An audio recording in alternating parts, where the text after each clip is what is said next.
Stu. This time he's getting hammered over new bombshell revelations, literally about bombshell revelations. Not only is he dishonest, he's not too bright. I smell it. And as we can see, my nose is pretty large. Even though I got allergies, I can still smell well enough. I know what I'm smelling when I'm smelling it. Stephen A. Smith and Jimmy Kimmel dealt Floyd Mayweather a vicious double hit on live television, igniting discussion, amusement, and a barrage of media headlines in one of the most talked-about events in the history of the intersection of sports and entertainment. With Smith delivering scathing criticism of Mayweather's legacy and financial choices during a heated ESPN debate, and Kimmel making fun of the champion's public persona with scathing comedy and well-timed parody.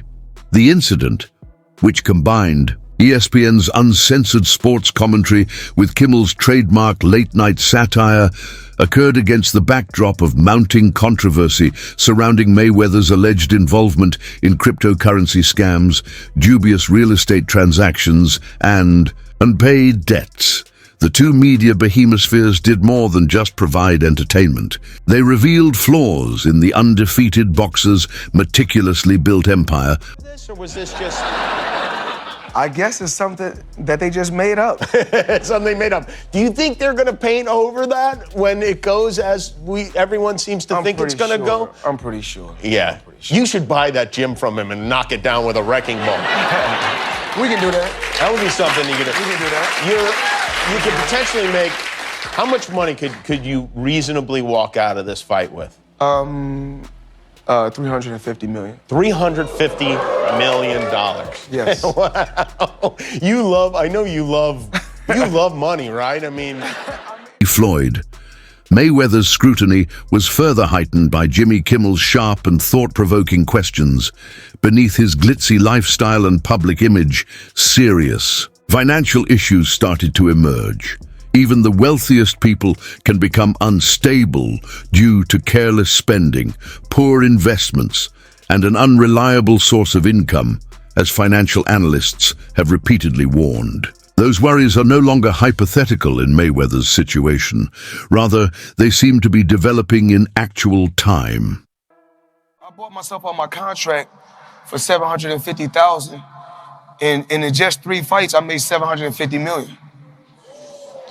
So would you say that was maybe the biggest point in your career? Was because you had the talent, you had all of that. I think the best thing about my career was I'm my own boss. That I wanted to do what I wanted to do. I rolled the dice, and to become great at whatever you want to do, you got to roll the dice and take a chance on yourself. Late-night host Jimmy Kimmel is known for his satirical takes on public figures, and in 2015 he turned his attention to Floyd Mayweather during the highly anticipated Mayweather-Pacquiao fight. Kimmel made headlines by joining Manny Pacquiao's entourage, humorously parodying Justin Bieber, who often accompanied Mayweather to the ring. The idea stemmed from an April 2015 episode of Jimmy Kimmel Live, when Pacquiao appeared as a guest. During their interview, Kimmel jokingly asked to be Pacquiao's Justin Bieber, and Pacquiao agreed. On fight night at the MGM Grand in Las Vegas, Kimmel fulfilled his promise. Dressed in a Run DMC-inspired outfit, complete with a black fedora, gold chains, and a Pac-Man t-shirt, he walked with Pacquiao to the ring. The t-shirt featured the Pac-Man character eating small images of Mayweather's head, drawing laughter and media buzz. In 2017, Kimmel again sparked attention during an interview with Mayweather by asking if he would make love to Conor McGregor, leaving the boxer visibly stunned. Throughout his career, Mayweather has earned over $1.1 billion, with massive payouts from fights with McGregor, 300 meters, and Pacquiao, 250 meters. He now claims to earn 300 meters monthly from real estate and business ventures, including Mayweather Promotions and the Money Team brand. Everybody claiming that I'm not that sharp and I'm not that smart, then why should I give you guys my business plan? Right, why you want to know? Why should I reveal my business plan? It's obvious if I've been a multi-millionaire and made over $1 billion by the time I was 40, I'm gonna think I made over $1.2 billion.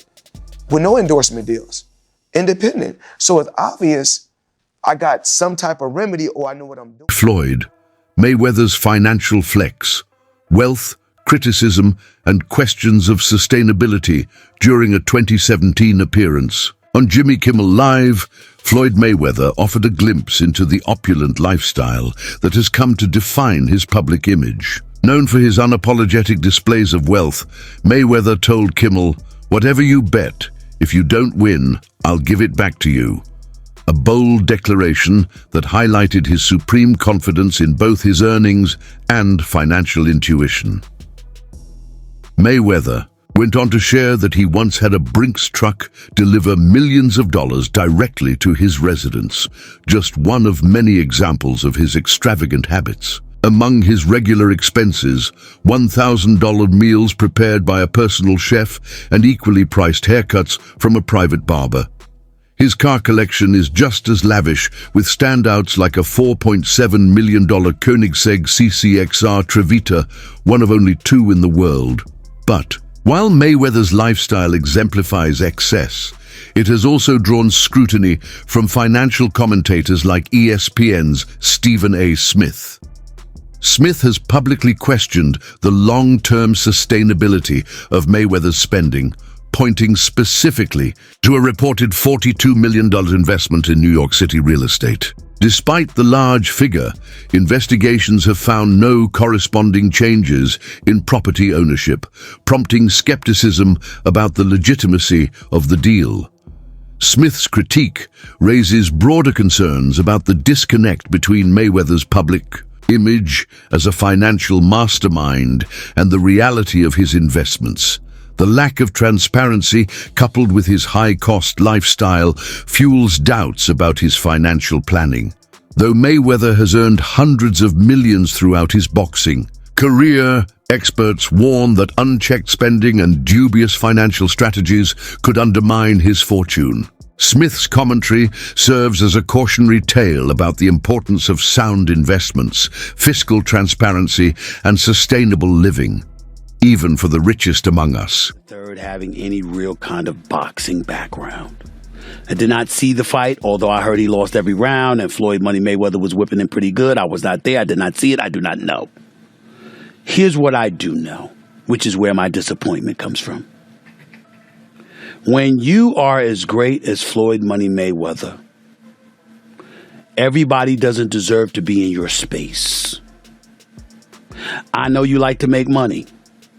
You're never going to stop making money. Very, very few people on the planet know how to make money like you know how to make money. But some of this stuff has got to stop. You want to get Conor McGregor in the ring for an exhibition match? All right, that's fine. You know, Conor sold that. It was great marketing. He's not a boxer, but hey, he was a knockout artist in the UFC. I get it. John Gotti III, I don't know anything about him. I'm not trying to disrespect him. And yes, I'm being smart. I'm not trying to disrespect the grandson of a mobster. Fair enough. But what I'm trying to say is this. When you're great, when you're elite, not just anybody deserves to be in your pristine space. And what I mean by that is I'm not talking about on the street, anything like that. Boxing is your thing. Oscar De La Hoya slams Floyd Mayweather over exhibition fights. Stop. Embarrassing yourself, Oscar De La Hoya has reignited his rivalry with Floyd Mayweather Jr., publicly criticizing the undefeated boxer for what he calls a hypocritical approach to exhibition matches. According to De La Hoya, Mayweather's participation in bouts against social media stars like Logan Paul stands in direct contrast to his repeated mockery of influencers and crossover fighters. De La Hoya argues that while Mayweather labels others as attention-seeking YouTubers, he has no issue profiting from similar spectacles himself. In a fiery interview, De La Hoya went so far as to call Mayweather a scammer and fraud, accusing him of undermining the integrity of boxing while chasing short-term paydays. This criticism deepened after Mayweather's 2023 exhibition match against John Gotti III. The event, marked by disorganization, including a mid-fight referee change initiated by Mayweather, ended with the crowd booing. De La Hoya took to Instagram to call out the chaos, urging Mayweather to step away from such events. Stop embarrassing yourself with these exhibitions. De La Hoya further speculated that Mayweather's frequent appearances in the media and his controversial takes are calculated attempts to stay relevant and financially afloat. He implied that Mayweather's need for attention, or money, drives these performances. Mayweather, however, stands by his actions. He has defended his involvement in exhibition fights as smart business, claiming they allow him to generate income and build generational wealth without risking his legacy in professional boxing. He maintains that these events are legitimate and a way to keep his brand alive. The tension between the two boxing legends highlights a growing debate over the commercialization of boxing and whether the sport's traditional values are being overshadowed by entertainment-driven. 10 seconds. What's going on with Floyd, Canelo, Instagram? What's up with all that stuff? Yeah, no, I mean, obviously, you know, he tried to steal somewhat of Canelo's thunder. He couldn't help himself. He had to crawl under his rock, out of his rock, and make some noise. But look, he's retired. I mean, either he's hurting for attention or he's hurting for money. And you know, we strongly feel that, look, Canelo's the man right now. He's the highest paid athlete in the world, and then we move on and we go forward and we continue with our business. Floyd Mayweather was recently seen confidently strolling through the streets of New York City, pointing at various high-rise buildings and claiming them as part of his real estate empire. Dressed in designer fashion and trailed by cameras, the display seemed calculated to reinforce his image not only as a legendary boxer, but also as a savvy and successful businessman. The stunt appeared aimed at dispelling ongoing rumors about his financial instability. However, the narrative quickly fell apart. Investigative journalists and real estate experts examined the ownership records of the buildings Mayweather pointed to. Their research revealed that none of the properties were registered under his name or any known entities connected to him. This stark contradiction sparked renewed speculation about the true state of Mayweather's finances and cast doubt on his claims of business success.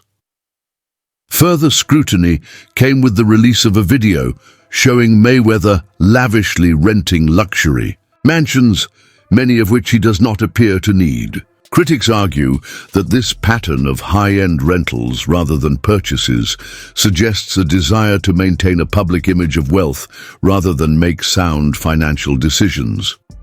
Although Mayweather frequently presents himself as a financial strategist, his behavior seems more focused on image management than long-term planning. Observers have pointed out that these spending habits reflect impulsivity rather than fiscal responsibility.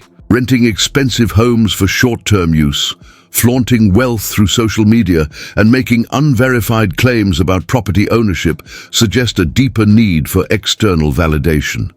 This image-first approach raises questions about his financial judgment. For someone who claims to have mastered money management, Mayweather's actions appear inconsistent with his rhetoric. His spending reflects a troubling pattern that prioritizes perception over substance, potentially undermining the financial legacy he seeks to build. You buy, pick up a couple dollars. You know, they upset. See, they upset because I'm able to milk the game. I'm smart, kept all my faculties, made a lot of smart investments. So, you know, when great people like Warren Buffett, Bill Gates, the Waltons, the people that own Walmart, Walgreens, when they're getting money in their 50s, their 60s, their 70s, 80s, and even 90s, it's okay. A young kid like myself from the inner city, from the ghetto, I worked my way to the top. I was able to leave boxing on my own terms and keep all my faculties, kept a lot of my money.